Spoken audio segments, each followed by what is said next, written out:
Hello! Welcome to Meera creative work. ఈరోజు బాదుషా ఎలా చేసుకోవాలో చూద్దాం.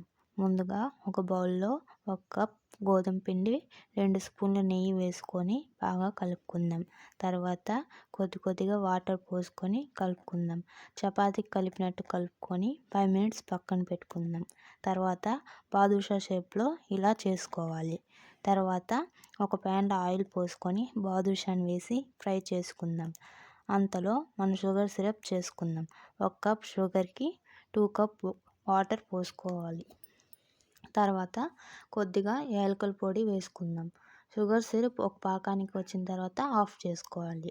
తర్వాత ఒక ప్యాన్‌లో ఆయిల్ పోసుకొని 4 బాదం గింజల్ని ఫ్రై చేసుకొని దంచుకొని షుగర్ సిరప్‌లో వేసుకుందాం.